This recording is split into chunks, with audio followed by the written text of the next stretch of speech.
Und im Gegensatz zu dir habe ich alles, was man braucht, um erfolgreich zu sein. Ein Baby? Fast alles. Denn das, was du wirklich willst, das hab doch ausgerechnet ich. Den Posten als Geschäftsführer bei Lahnstein Enterprises. Mit einem Typen wie mir kannst du dir keine Babys vorstellen. Ruinierst die Firma nur, weil du den Chefsessel willst. Ich weiß gar nicht, warum du dich so aufregst. Das verändert uns. Das soll es doch auch. Schließlich gibt es doch mehr im Leben, als ständig auf dem Bau zu latschen und irgendwelche Steine übereinander zu stapeln. Hm? Aber diese Renate war echt die schlimmste, die du uns je ins Haus geschleppt hast. Also ich sage immer, mit der Freizeit ist es wie mit einem gut gezapften Bier. Man muss es genießen. Und es macht sofort Appetit auf mehr. Ja, wisst ihr, so gern ich auch mit euch weiterlästern würde. Leider steht morgen einiges an in der Firma. Also, macht's gut. Ich komm mit. Dich weiter nerven. Was denn jetzt schon? Es wird doch gerade so lustig. Was war übrigens mit deinen Jungs? Ich erinnere nur an diese Rotze. Halt die Klappe. Offensichtlich hat er die Scheidung ganz gut verkraftet. Hätte ich nicht gedacht. Ist für ihn aber trotzdem härter als für Lydia. Du hast schon genug für heute. Hey, wie wär's? Wir beide fahren morgen nach Holland, gehen ein bisschen am Meer spazieren und essen Frikandel. Geht leider nicht. Ich muss doch arbeiten. Du bist dein eigener Chef. Gib dir frei. Also zum Glück hört die saisonale Kurzarbeit bald auf. Du hast viel zu viel Zeit. Ja, das stimmt. Ist gerade echt ein bisschen wenig los. Aber morgen habe ich einen Termin mit Arno fürs Gestüt. Ist der Lieferant? Ich muss ganz kurz, ja? Aber manchmal hat man die Rechnung auch ohne den Wirt gemacht. Wenn das Bier alle ist, die Freizeit aber immer noch andauert. Wenn es so weit kommt, ist eins klar. Du brauchst dringend was um die Ohren. But who cares?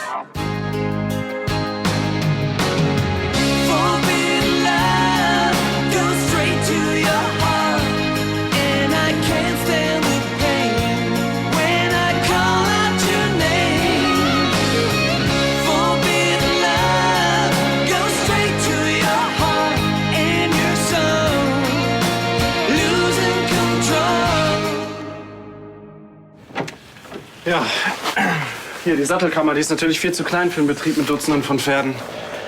Und das Dach ist an mehreren Stellen undicht. Das klingt nicht gut. Wenn Feuchtigkeit in tragende Balken eingedrungen ist, muss unter Umständen die gesamte Konstruktion erneuert werden. Das wird teuer, hm? Heißt das, der Stall wird einfach abgerissen? Naja, so einfach ist das nicht. Immerhin stehen die Gebäude hier unter Denkmalschutz. Was ist das denn hier leider? Ja, weil ein Neubau meistens billiger ist als eine Sanierung. Zeigst du mir die undichten Stellen? Ja klar, komm mit. Guck mal ein bisschen hier oben. Dringend Zeit, dass hier mal modernisiert wird. Übernimmt das eure Firma?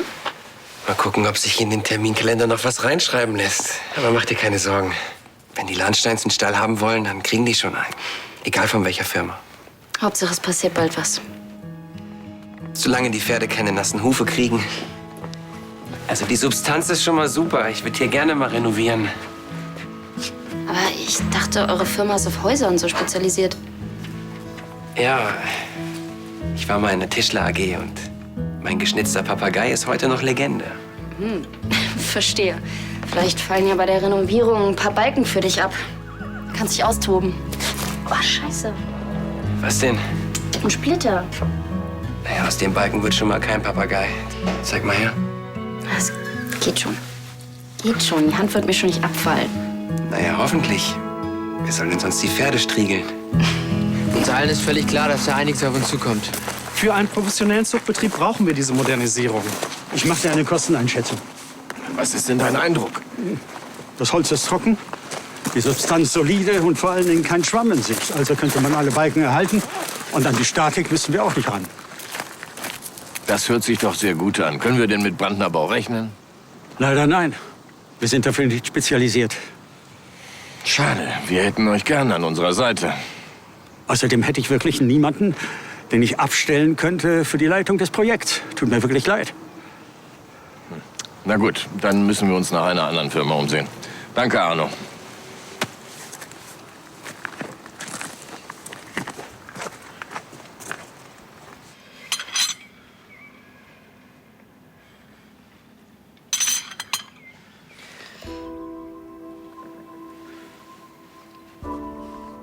Wie läuft denn die Planung mit dem Gestüt?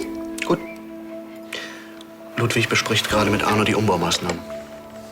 Das heißt, ihr investiert weiter. Na klar. Wir bauen eine Zucht auf und bilden Galopper aus, unter der Leitung von Dana Wolf. Ach, das sind doch aber tolle Nachrichten. Wann gibt's denn das erste Derby? Sobald du einen passenden Hut gefunden hast, natürlich. Sag einfach Bescheid. Morgen. Na, gut geschlafen, du Single? Immerhin bist du jetzt ein freier Mann. Ja. Schönen Tag noch. Ich hätte gern Obstsalat und Omelette. Selbstverständlich, ich kümmere mich sofort darum. Ja, tun Sie das. Herrgott, es ist beängstigend, was eine Schwangerschaft mit einem macht. Gestern hatte ich Lust auf Nougat mit Hering. Man sollte eigentlich meinen, du kennst das alles schon. Oder hattest du bei Hannes nie Appetit auf merkwürdige Dinge? Doch, aber ich erspare dir die Details. Und, wie ist es so? Ein Tag nach der Scheidung frühstücken mit der Ex? Komisch. Obwohl wir ja schon seit längerem nicht mehr zusammen sind. Ja, genieß die Freiheit. Ich habe eigentlich nie was vermisst. Verstehe. Dann bist du sozusagen der geborene Typ für die Ehe. Lust, einen neuen Versuch zu starten? Wie bitte? Naja, ich bin bald geschieden, bin schwanger von dir, wir mögen uns. Ich finde, das reicht. Bisschen flott, oder? Spontan und aufregend. Vielleicht ein bisschen zu aufregend für meinen Geschmack. Lass uns ein anderes Mal darüber reden, ja? Du bist wohl nicht so der Mann für spontane Dinge, oder?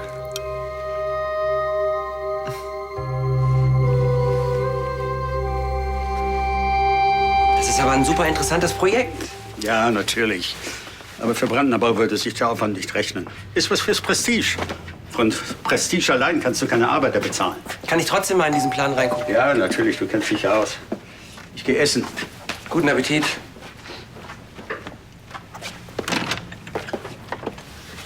Herr Kontner, ich will zu Anni.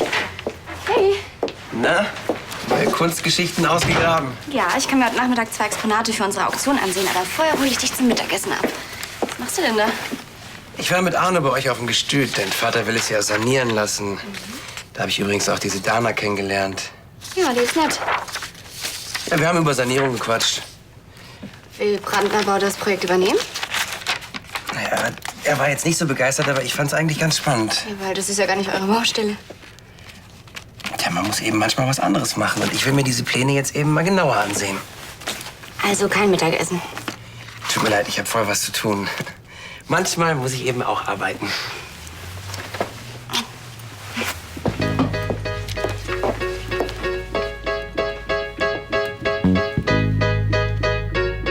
Ist doch super, dass Andi was gefunden hat, was ihm Spaß macht. Sonst beschwerst du dich doch immer, weil genau das Gegenteil der Fall ist. Ja, aber du hättest ihn mal sehen sollen. Der war völlig konzentriert. Vor Sanierungsplänen. Ja, das passt wirklich nicht richtig zu ihm. Obwohl er sich in letzter Zeit ja schon ziemlich gelangweilt hat. Ist ja auch öde, wenn man auf Kurzarbeit gestellt ist und die Freundin rund um die Uhr an der eigenen Karriere feilt. Das ist doch gar nicht wahr. Ich bin doch jetzt hier mit meinen Freunden im Café und unterhalte mich. Wer keine Zeit hat, ist Andi. Hat im Augenblick so komische Sachen auf dem Schirm. Erst lässt er die Aufnahmeprüfung für die Polierschule sausen und jetzt spricht er plötzlich von Familienplanung. Jetzt sieh's doch mal so. Andere Männer, die in die Midlife-Crisis kommen, die wollen plötzlich eine hübsche Freundin. Andi braucht nur einen neuen Job und eine Familie. Damit kann man doch eigentlich leben. Danke. Einmal im Ernst, mich würde trotzdem interessieren, was dahinter steckt.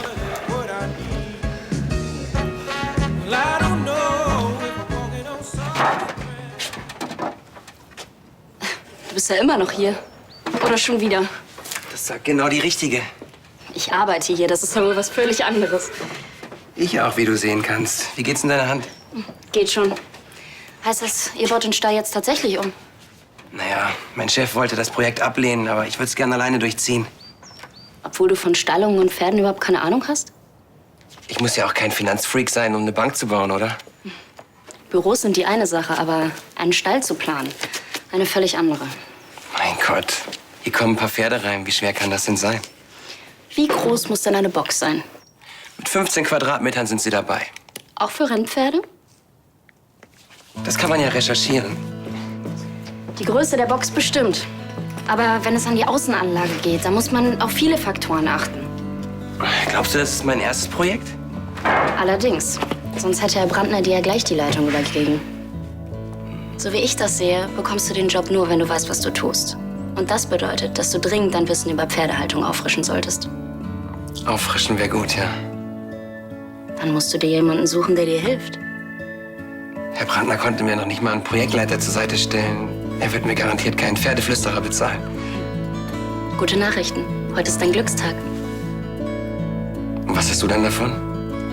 Dass alles so wird, wie ich mir das vorstelle. Schließlich soll ich hier die Pferde trainieren. Aber du quatschst mir nicht ständig dazwischen, ja? Deal. Die Bausubstanz der Rennbahn ist gut. Da wird nicht viel auf uns zukommen. Allerdings hat die gute Frau Wolf sehr detaillierte Vorstellungen davon, wenn es darum geht, eine Pferdezucht auf die Beine zu stellen. Ja, zu Recht. Alle großen Galopper sind auf 3 Zuchthengste zurückzuführen. Und wenn schon? In englisches Vollblut zu investieren lohnt sich. Es gibt Pferde, die haben Preisgelder in Millionenhöhe gewonnen. Jetzt sag mir bitte nicht, du wettest auch noch. Ja, was glaubst du denn, womit ich unser Geld verdiene? Börse ist das ganze Gewinnspiel. Oh Gott, die Inkompetenten machen wieder Geschäfte? Allerdings. Aber nichts, wo wir dich involvieren müssten. Ich bin involviert, Dummkopf. Mein Geld steckt in der Firma. Keine Sorge, Ansgar. Dein Geld ist bei mir in den besten Händen. Oh, davon habe ich bisher gar nichts gemerkt. Tja, vielleicht liegt das daran, dass du immer mit deinen Ponyhof-Fantasien hausieren gehst. Naja, vielleicht komme ich auf die Idee, mein Geld abzuziehen. Und riskieren, dass Schloss Königsbronn unter den Hammer kommt? Das kann ich mir nicht vorstellen. Also im Gegensatz zu euch habe ich Geld. Viel Geld. Und wenn ihr weiter fortfahrt, euer armseliges Vermögen zu verschleudern, dann kaufe ich einfach alles auf. Stück für Stück. So, und jetzt wünsche ich euch, Kaspar, noch einen schönen Nachmittag. Deine Ex-Frau wartet übrigens auf mich.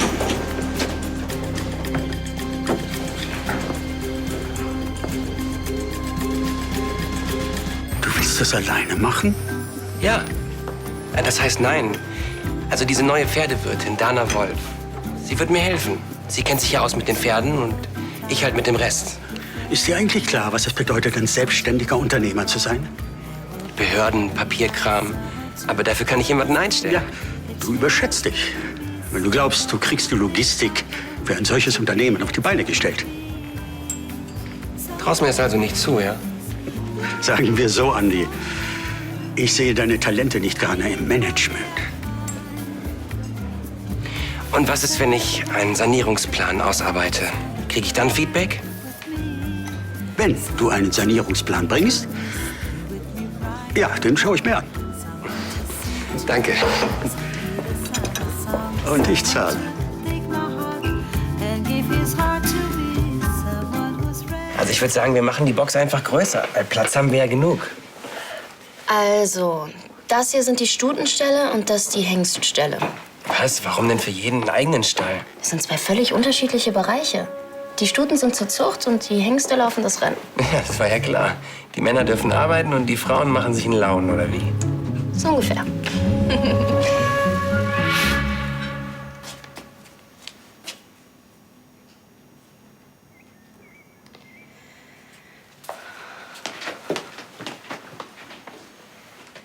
Hier. Der war in meiner Post. Und? Was steht drin? Du glaubst doch nicht ernsthaft, dass ich deine Briefe öffne? Komm schon, Lydia, sei keine Spielverderberin. Der Brief ist von meinem Anwalt. Na?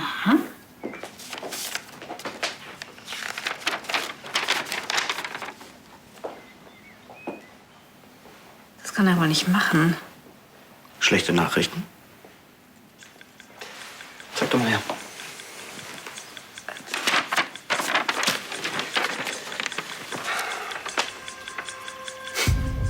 Du sollst ihm Unterhalt zahlen, weil er völlig mittellos ist? Das ist ja wirklich großartig. Wenn es nicht so bitter wäre, würde ich sagen, meine Hochachtung. Jetzt mach dir mal keine Sorgen. Er hat gerade erst in der Firma vor Tristan und mir mit seinem Geld geprahlt. Und letzte Woche hat er erst Ludwig dazu gedrängt, die Bank zum Verkauf freizugeben. Oh, Sebastian, er wird das Geld nicht unterm Kissen verstecken. Es gibt immer Mittel und Wege, um alles verschwinden zu lassen. Ich kann ja versuchen, rauszufinden, wo er sein Geld angelegt hat. Das klingt ja so, als willst du mir helfen.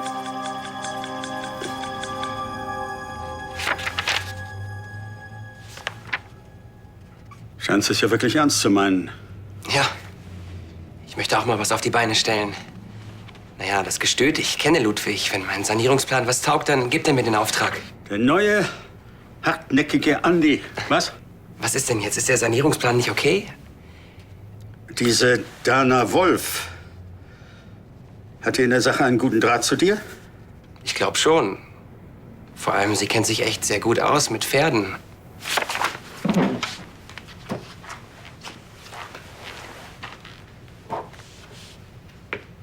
Andi, ich mache dir einen Vorschlag. Du bewirbst dich im Namen von Brandner Bau um diesen Auftrag, wirst Projektleiter und bist mir persönlich verantwortlich. Ich kläre das mit Bender und natürlich auch mit Ludwig. Aber was sagst du? Ja, klar, auf jeden Fall. Ja. Ist ja gut, ist ja gut. Die Kalkulation allerdings können wir so nicht herausgeben. Hast du Preise eingeholt von verschiedenen Holzkonservatoren? Ja, ich habe einen Kumpel angerufen. Ja, das habe ich mir gedacht. Also, Ohren auf, aufgepasst, was gelernt. So holt man Aufträge ein. Heinrich, hier ist der Arno. Mein Gott, Helena, dann haben Sie eben mal zusammen gelacht. Es ist nicht nur das Lachen, es ist alles. Weißt du, mir macht er vage Andeutungen wegen Umbauten und mit ihr plant er sie komplett durch. Ach, komm schon. Was würdest du denn an meiner Stelle denken? Jedenfalls nicht das, was du gerade denkst. Meinst du, mir gefällt das? Helena, sei doch nicht albern. Andi war so merkwürdig in letzter Zeit und außerdem hatten wir öfter Streit. Ja, und er ist gelangweilt. Er hat nicht viel zu tun auf dem Bau. Ist Kurzarbeit in den Wintermonaten. Die Sache mit der Polierschule ist auch geplatzt. Das sind viele Gründe, um mal was Neues auszuprobieren. Vielleicht sucht er auch einfach nur einen neuen Job. Schon mal daran gedacht?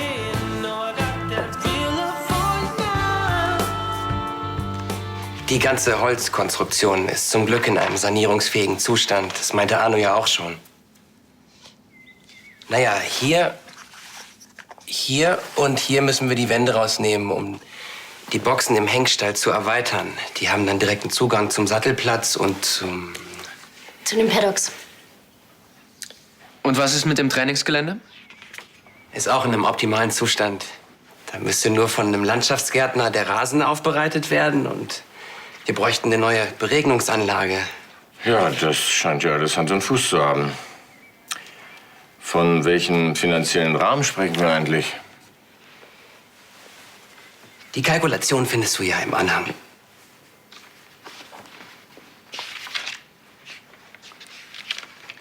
Die Zahlen sind übrigens von Arno abgesegnet.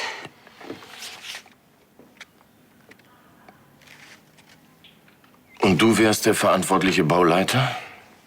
Ja. Wie viele Projekte dieser Größenordnung hast du denn schon gemacht? Naja, noch keins. Aber ich werde dich nicht enttäuschen.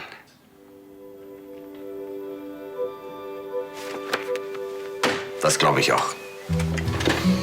Herzlichen Glückwunsch zu deiner ersten Projektleitung. Ich freue mich auf unsere Zusammenarbeit. Ein wirklich überzeugendes Konzept. Danke. Ohne Dana wäre das übrigens nicht möglich gewesen.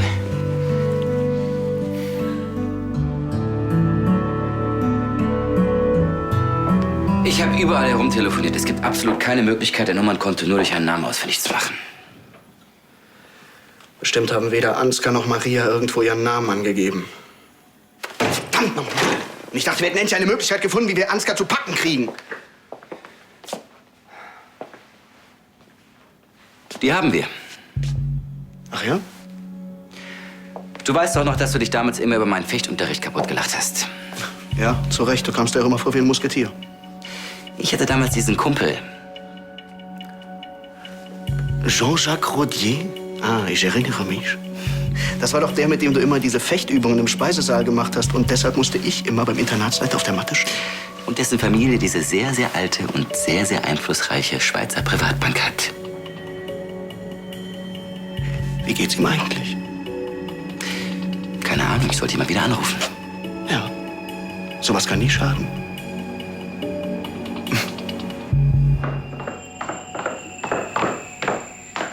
Hab dich nicht so. Du weißt doch, wie das läuft. Versprich mir, dass du vorsichtig bist. Ich bin für meine zarten Hände bekannt. Da kannst du jeden fragen. Zeig mal, was du drauf hast. Hey, Helena. fühlt sich das an? Sag mal, geht's noch? Du stocherst da drum rum wie mit einer Mistgabel. Wir hätten das auch viel früher machen sollen, aber du wolltest ja unbedingt cool sein. Jetzt halt die Klappe und mach endlich. Du glaubst doch nicht, dass Andi und Dana...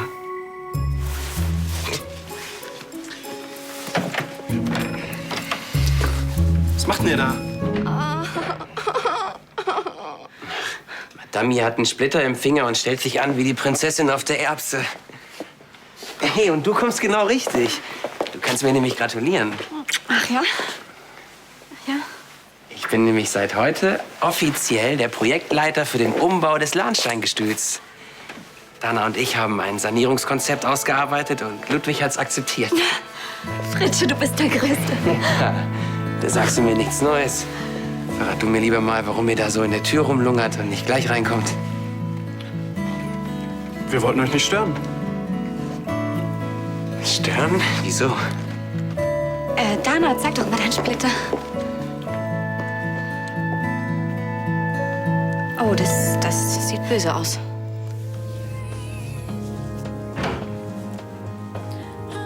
Hey, wie war dein Tag? Ganz gut. Ich habe angefangen, mich in Lahnstein gegen Lahnstein einzuarbeiten. Und? Was Genaues kann ich dir noch nicht sagen, aber ich denke, wir können Ansgars Geld finden.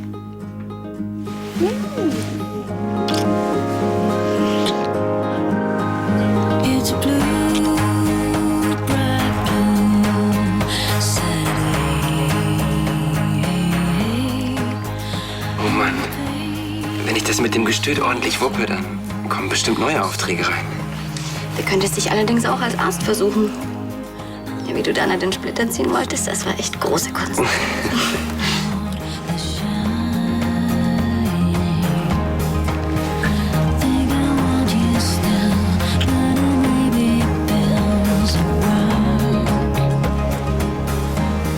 Was ist? Gilt dein Angebot von heute Morgen eigentlich noch? Was denn für ein Angebot? Dass wir heiraten. Das ist jetzt nicht dein Ernst. Zwischen uns steht keine Liebe, die enttäuscht werden kann. Keine wirklichen Gefühle. Wenn man es genau nimmt, sind wir doch perfekt füreinander.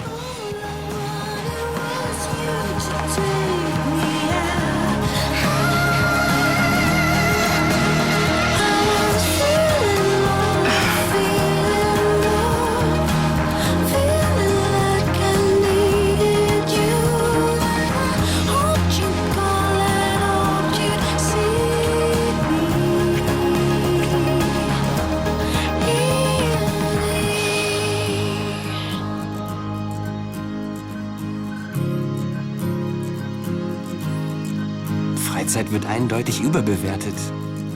Egal wie gut ein Bier gezapft ist, am besten schmeckt es nach dem Feierabend.